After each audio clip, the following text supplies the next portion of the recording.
Awake living into uncharted territory together, accelerating your wellness path, plus your interconnectivity at the same time. It's not your grandma's Ayurveda, but it kind of is.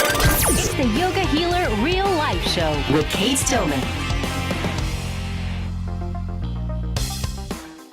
Hello, Yoga Healer podcast listeners. I'm all fired up for a Shakti, Agni, and Ayurveda Q&A session. For those of you who went to yogahealer.com/ask and recorded your questions on SpeakPipe, I get to a lot of those questions today. And we really dive into the energies. Shakti, what is Shakti? What is Shiva in the tantric philosophy? We talk about Agni and intermittent fasting. We talk about frozen foods and canned foods and Ayurvedic rules, and we talk about postpartum and deep energetic recovery for when things have gone not well.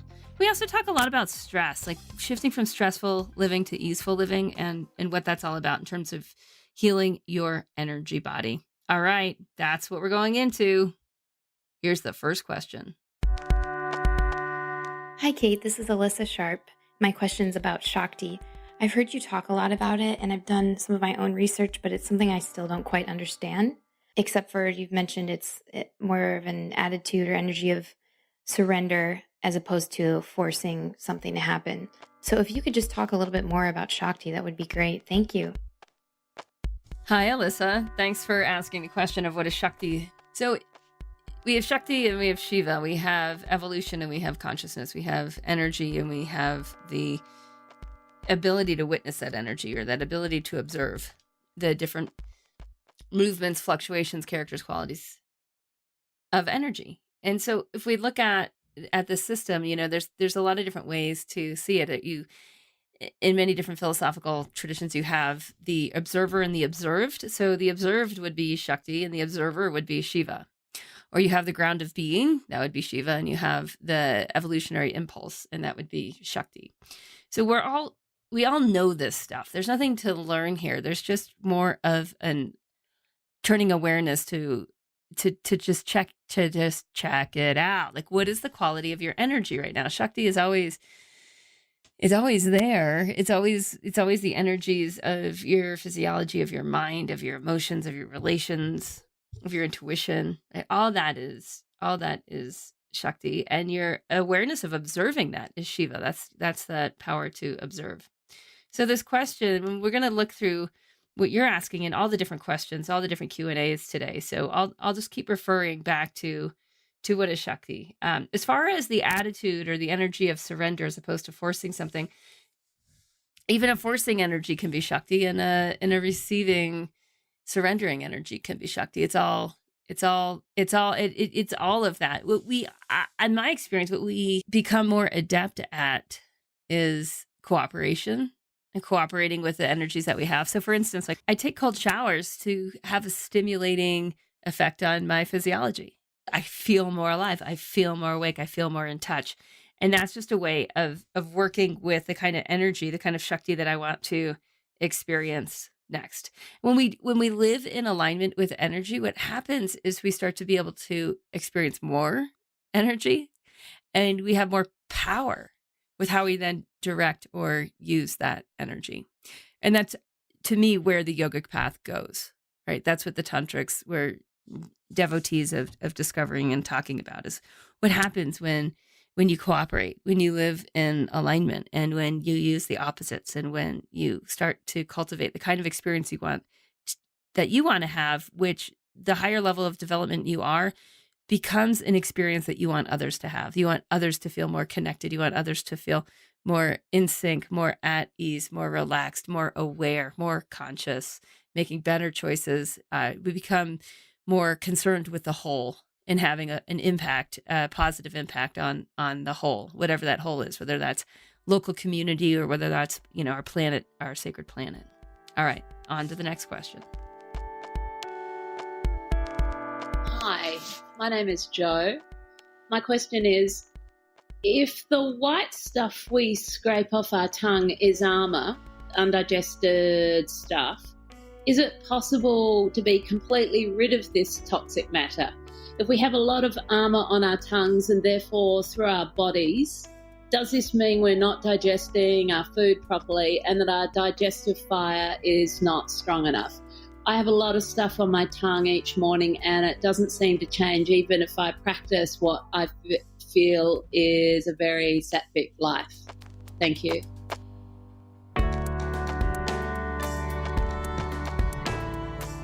Hi, Joe. Thanks for asking. So, yeah, Amma. Do we want to totally get rid of Amma? I mean, there's, when you're hanging out with that person who's like to the nth degree trying to be the perfectionist, and it drives everybody else nuts because they are so sensitive and so specific and needing the environment to be in such a certain way.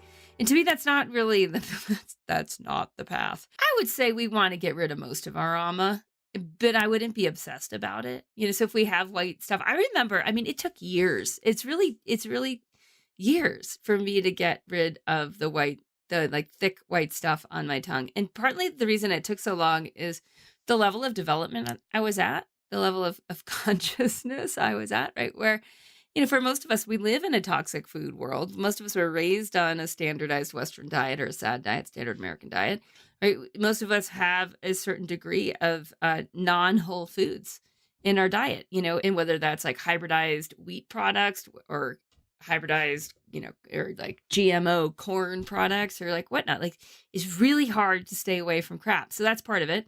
But then the bigger part of it that we really dial in Body Thrive is like most people just don't have that habits, the day-to-day habits of an Amma-free lifestyle. And that's what took me so freaking long to automate. It's just earlier, lighter dinner, early to bed, start the day right, breath body practice, plant-based diet, not exclusively eating plants. I use a lot of bone stocks and yada, yada, but getting in touch with just the degree of plant material that my body thrives on. That's high in prana, and pranic foods you generally don't generate Amma with them if you're eating in a rhythm that's in sync with when your body can digest.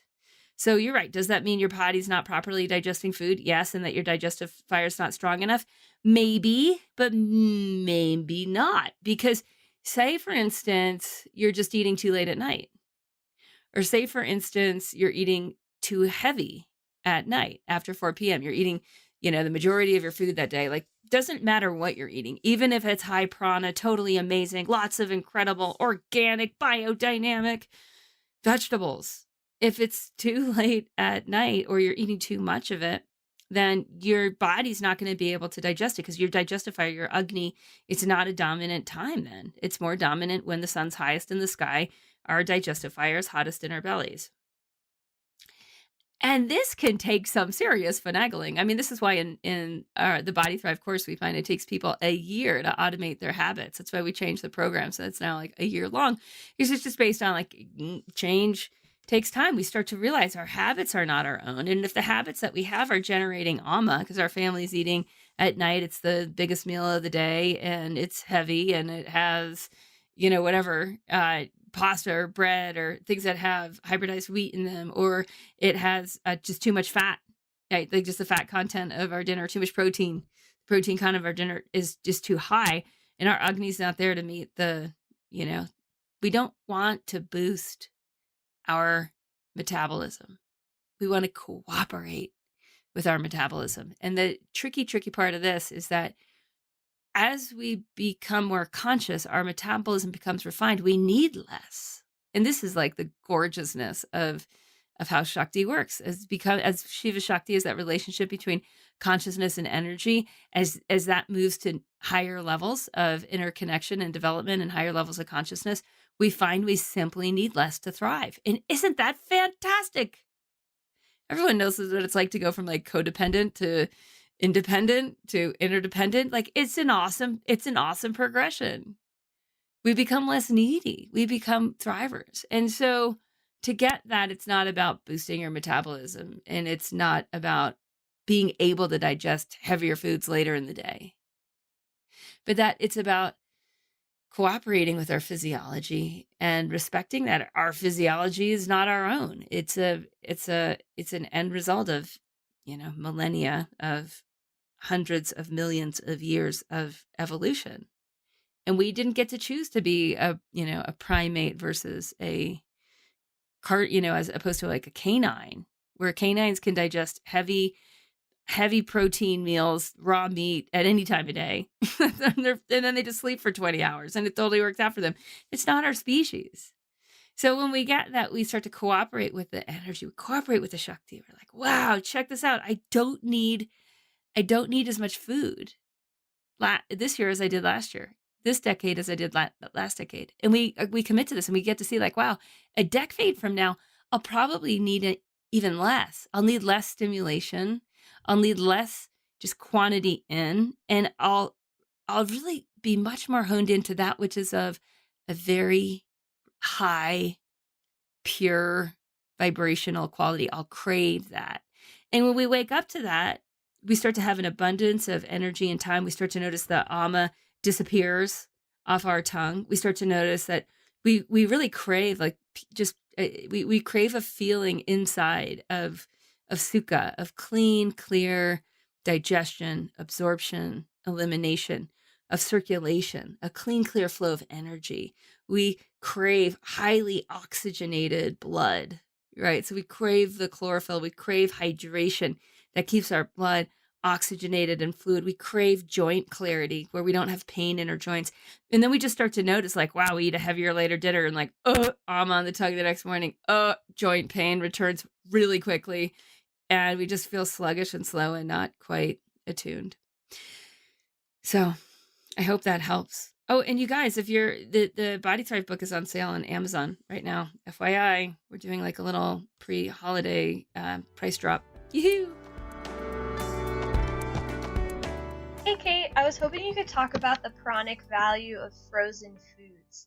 I've heard you mention on the show before that you'll harvest some natural weeds, then turn them into a powder and freeze them for use in the winter in Mexico. I was also thinking in my own life, I'm not ready to give up eating meat yet, and I was thinking that hunting and filling a freezer with meat would be a more ethical, sustainable way to do that. But if by freezing the food is destroying the energy and nutrients I could be getting from it, then obviously that doesn't seem like a great option. So I'd love to hear your insight. Thanks. Hey, Kim. Yeah, so let's talk about frozen foods and canned foods and whatnot. So I'm not, canned foods are kind of crap. Like I try to stay away from canned foods in general, but frozen foods, to me, frozen is super fascinating. For anyone who's a harvester forager out there, you notice that, in the spring under the snow, often like the rose hips are totally intact and you eat them and they actually have quite a bit of prana in them. So nature's way of freezing and thawing and there's a harvest that comes in the early spring of the stuff that was dried over winter. To me, it makes sense that if with frozen foods, if we're eating them within that same 12-month cycle, we're kind of okay. So you don't necessarily want to eat foods that have been frozen for years.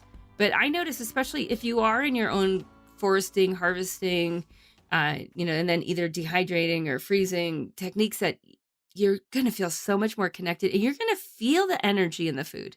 You're going to feel the Shakti. They call it prana Shakti. You're going to feel the energy of the prana in the food. And you'll notice that like, wow, this feels way better than anything I could purchase right now. And to me, that's really what it's all about. It's about us reconnecting with our ecosystems. For those of you who are vegan, it's you connecting with the plants. For those of you who are omnivores, it's the plants and the animals.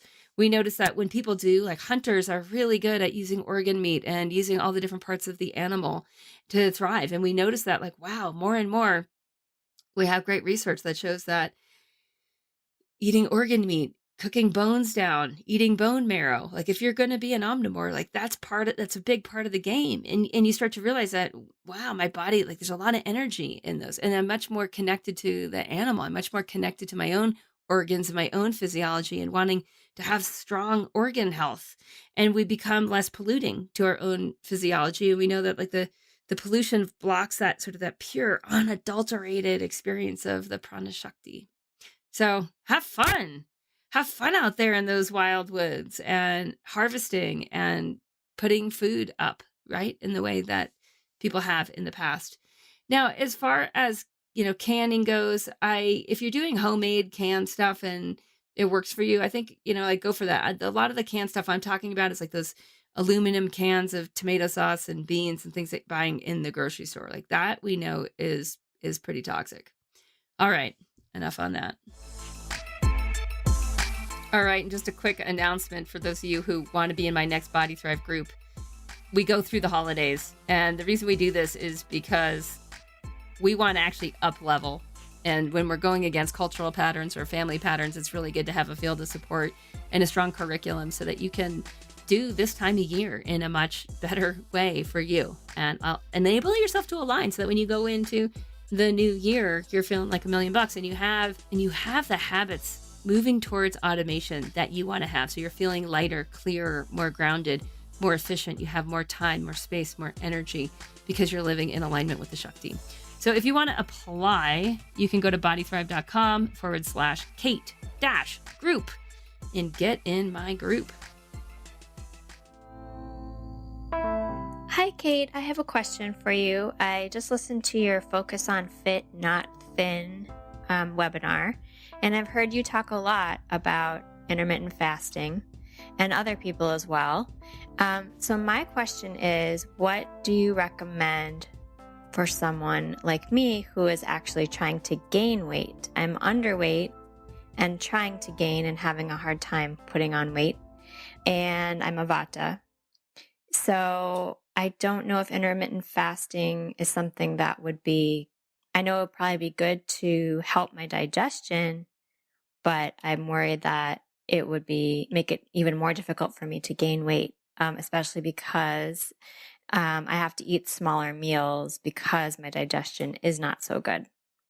So that's my question, and I'm a big fan of your podcast. Thank you so much.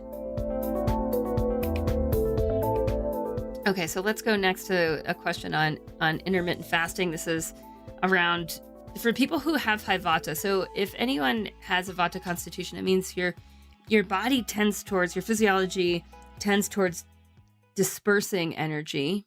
The way your Shakti works naturally in your constitution is that it disperses energy, as opposed to a Kapha constitution, which coheses energy, which like gathers and stores energy. So if you have a body that's naturally like dispersing, and you're only eating a few times a day, can feel super stressful, and that's not good. So let's talk about this. To me, there's so much going on, right? It's hard in these like little 5-minute clips and Q&A sessions to get into the heart of the matter. And it often actually is even in like an hour-long discussion about it, because it takes evolution over time to really understand what's going on. One of Vata's key characteristics or gunas is that it's mobile, that it moves around a lot, that it's changing. And the opposite of that is stability. Now, the times that we live in, these interesting times that we live in, have a lot of mobility, even if we look at what's happening with the climate on our planet due to human activities. We have very strong science, and most of us have empirical evidence as well that the climate is changing, that there's more mobility, there's more change, there's less predictability, there's less stability in even our annual cyclical climate patterns. So we also have a lot of, political, I would say mobility or change or unpredictability happening at the same time. Most of us are taking in way, way, way more stimulation than our ancestors did, right? And our children are usually taking in even more stimulation than we are. So we see that this increase of stimulation increases the mobility aspect. So there's this saying among Ayurvedic practitioners when we hang out, and this saying is like, everybody has a vata imbalance, like everybody, including yours truly. Although I'd say less so now than ever in the past, for me personally. But yeah, I mean, this is sort of the culture that we're swimming in our mainstream culture, is that there's a lack of predictability. People are not sleeping regular hours. They're not eating at regular times. They're snacking throughout the day. Each day looks a little bit different. Everyone's to-do list has got too many to-dos on it. So we don't have a sense of that feeling of like a stable nervous system that gets to experience the same patterns around eating and sleeping. The most basic biological functions, right, are now totally unpredictable for most people. So you see what I mean? Like, so it's not that easy of an answer about like, can Vatas do intermittent fasting at all? The question really is like, can people with a Vata imbalance, can they enjoy the benefits of meal spacing, because there's some, with intermittent fasting and meal spacing. So meal spacing is how we talk about it in Ayurveda. Intermittent fasting is upping the game a little bit, saying that the fast time, for most people doing this, it's a 16/8. So it's a 16-hour fast time and an 8-hour feed time. To me, there's a lot that has to do with the seasons, with the body type, with the nature of the vikruti or the imbalances happening, right? So it's not just like a cut and dried answer of like, everyone should be able to intermittent fast. Everybody should be doing this kind of meal spacing. Again, what we want to do is see that the Shakti, the energy of our physiology, loves to pulsate. It's like its favorite thing to do is have pulsating rhythm. In fact, the more deep this pulsating rhythm becomes, the more ecstatic the dance is what they say in Tantra, like the more phenomenal. Because if we know where center is, and we constantly can return to center because we know where center is, and we know that the center has the power to the rhythm, and we're able to return to center, we're able to find our ground, we're able to find our root, we're able to hone in on our home, we're able to find our midline and navigate from there, then we can move away from center even more ecstatically. So what we find in this interesting times, in this, whatever postmodern day and age, is that most people don't have a center, right? They've misplaced their center. They feel ungrounded. They feel overscheduled. They feel overwhelmed. They don't feel like they're in control of their time or their space. They're not in sync with their biorhythms. They're not deepening their energy every year and getting smarter and enabling their physiology to get more and more efficient, which is what it's designed to do. Oh, right? So can any of the body types go to meal spacing? It's like, well, it depends on how much devotion we have to our center and to our rhythms with sleep, to our boundaries with stimulation and not taking in excess stimulation, to our conscious design of our space and of our time. And what I find from designing and guiding courses on this is that it takes time. It takes time in a really powerful, conscious community of people going in the same direction to make these kinds of shifts.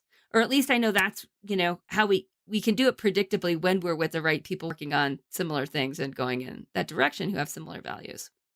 So where to start from, right? Let's give you some practical information or practical tips here with weight gain and creating good quality physical body mass. Like, we want to cooperate with the energies of our physiology, the energies of the cosmos, to design the kind of physiology we want to experience. So if we're wanting to gain weight, if we're wanting to gain mass, we want to have excellent absorption, because in the absorption of the nutrients that we're eating, we actually can build high quality tissue.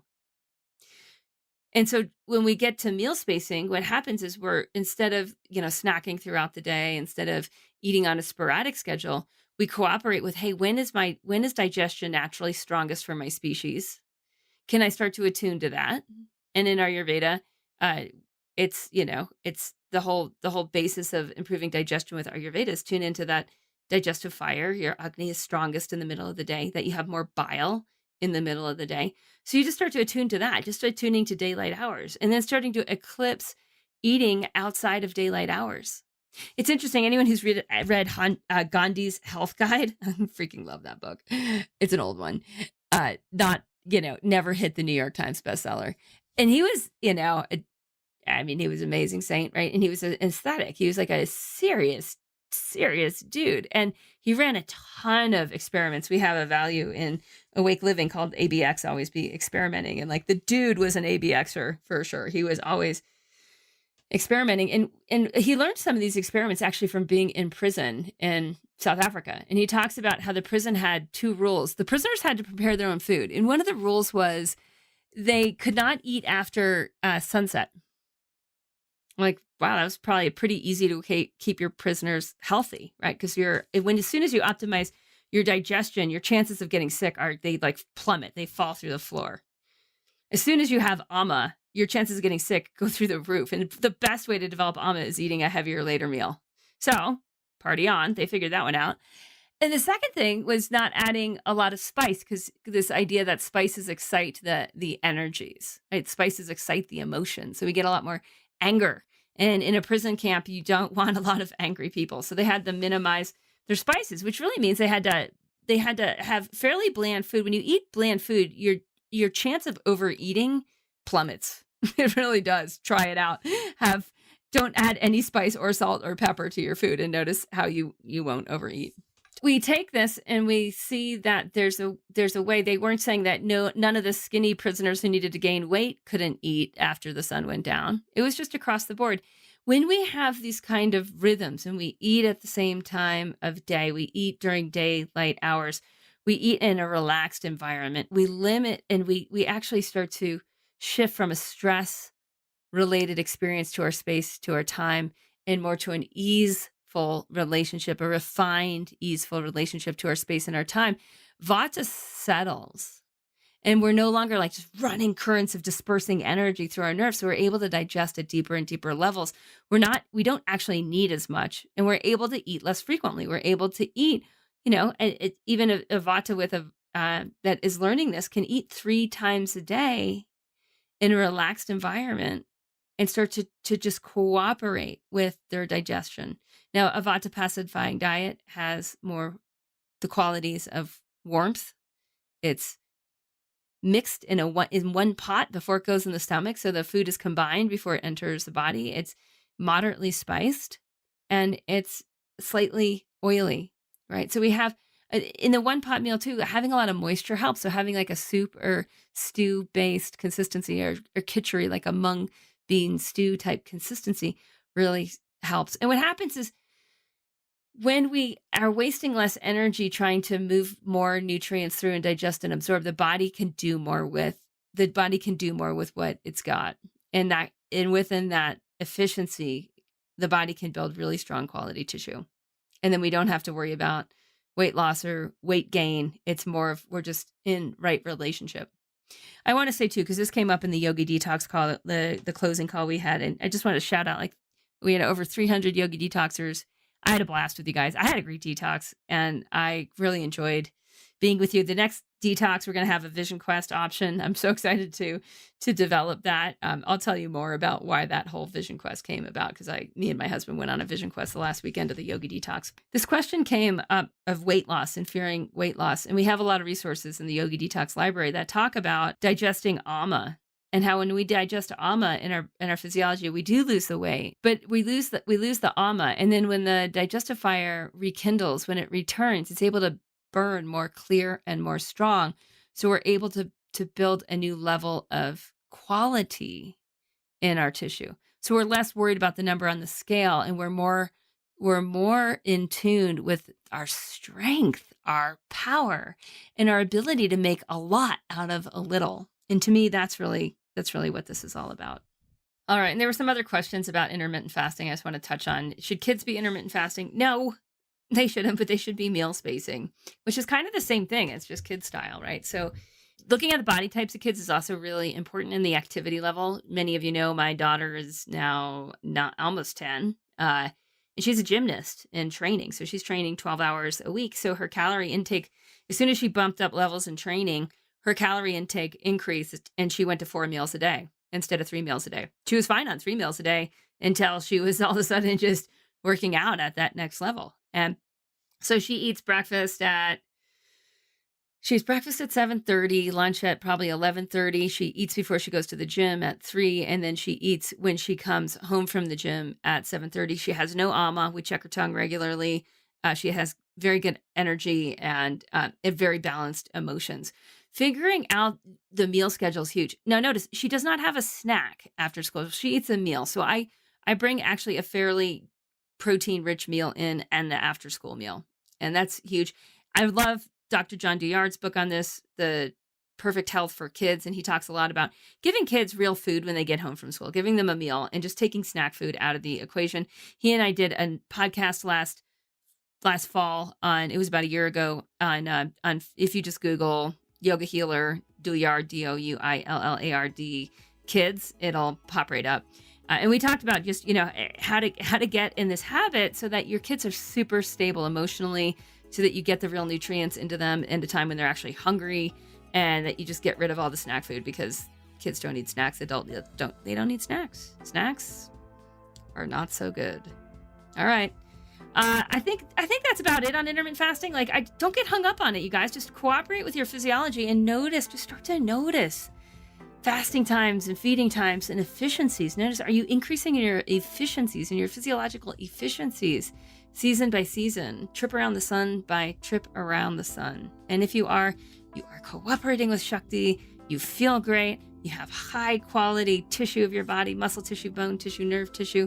You're able to withstand more with less, and you're not stressed out. You're in the flow. And that's what it's really all about.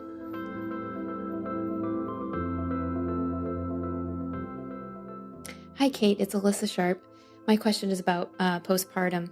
You had a great podcast with Reena Jadhav, and you mentioned that if one didn't completely heal after giving birth, that you almost had to start over. And you mentioned the soupy foods and not chewing and things like that. But my question is, what can you do about a vata imbalance even a year or so after giving birth and not taking care of yourself well? And you can't really start over because you already have, an older child and you don't really have the time either. So if you could just talk about that, it would be great. Thank you.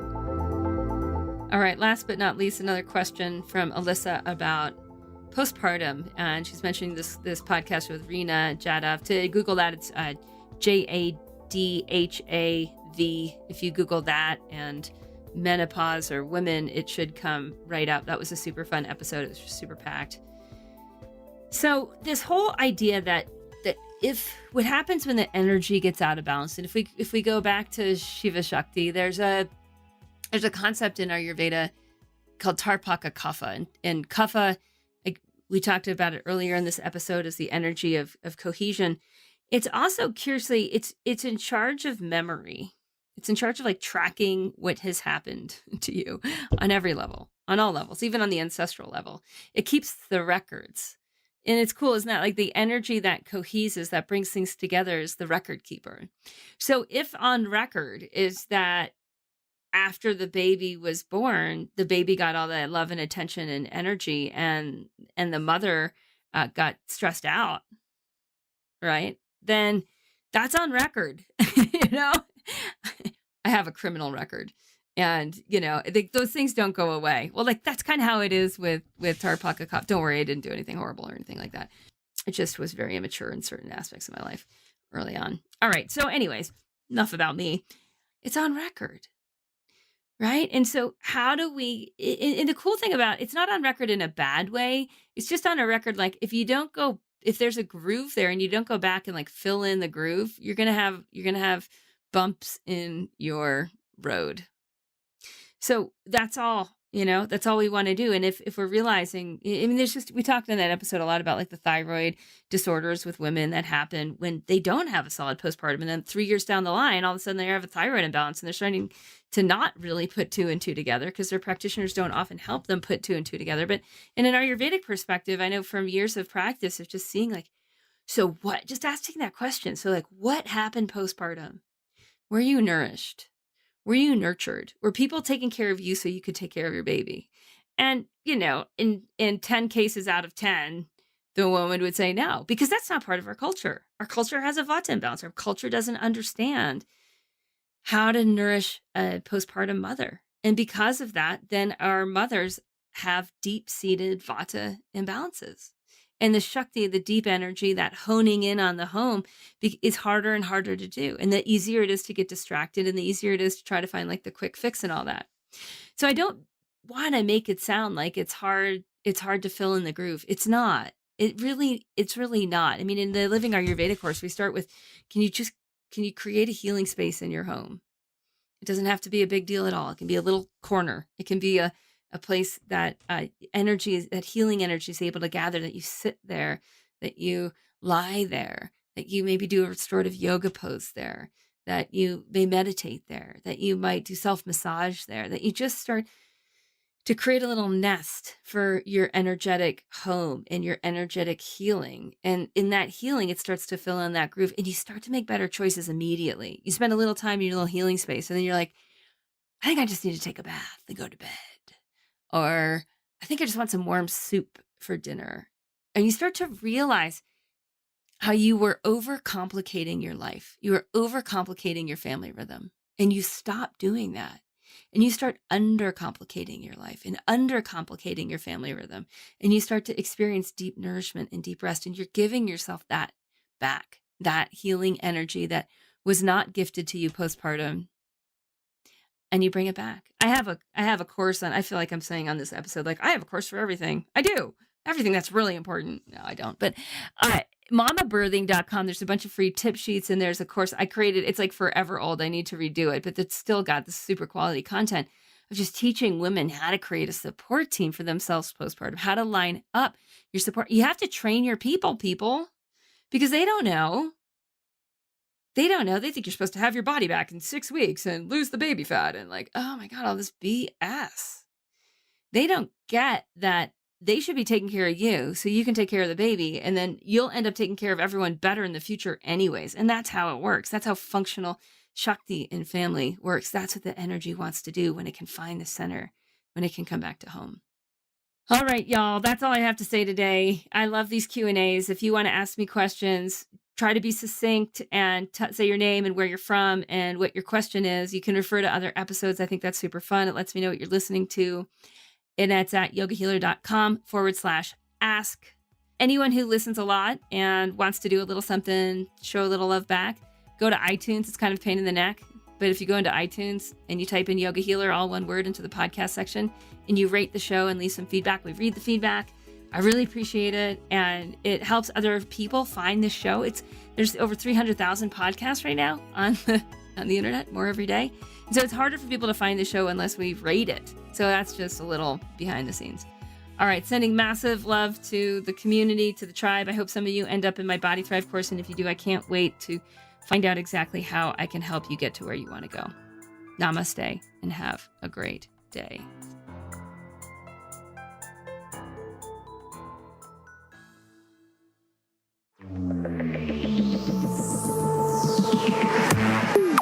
Yoga Healer Real Life Show with Cate Stillman.